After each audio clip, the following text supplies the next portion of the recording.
Now, the way that I think of it, you mentioned cyber warfare on corporations and on governments. What I have thought about and think about in my day-to-day life is that here I am, Stuart, I'm sitting opposite you with my computer, on which is my entire world, right? My banking, my business, my primary and only form of communication, right? If you take my phone into account as well, if that went down, my world would stop functioning, especially if my banking stopped functioning. How would I buy groceries or gasoline or conduct the day-to-day activities? Now, that's pretty bleak to imagine that happening, but it's not.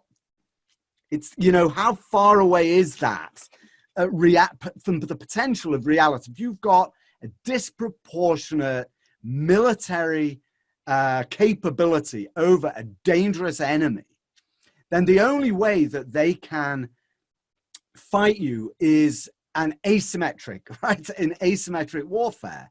And so if we were to see cyber warfare in any way, let's say it's corporations or governments or credit ratings or infrastructure, how would somebody, well, look, we can't predict it, so you can't really do anything about it. There's very little you can do in terms of real estate. Like, you can't, in this conversation, we couldn't say, sell this or buy that, right? It's like irrelevant. If it was a stock market, you might be able to, because you can buy and sell, but real estate is illiquid, so it's difficult to sell. But let's talk about what ways cyber warfare could, in different ways, impact commercial real estate. Well, you've articulated a very serious and major concern, and it's extremely broad-based.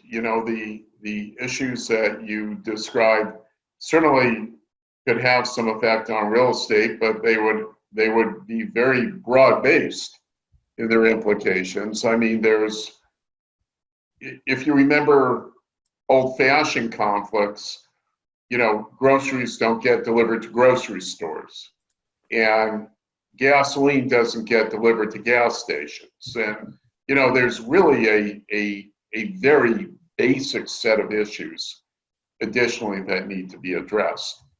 Do we expect those things in this particular instance? No, we don't, especially not in the United States. But could there be instances where, let's pick a name, Social Security Administration is taken down, and those who receive Social Security don't receive their monthly check or whatever? Certainly that's a possibility. And I think for you and I, this is a moment for learning.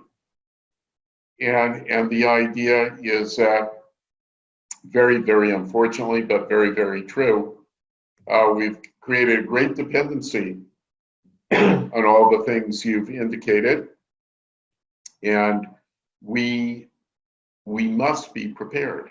And you and I have very little insight as to the level of preparedness of, for example, federal government agencies or county government or state government or people that do municipal services or something like that.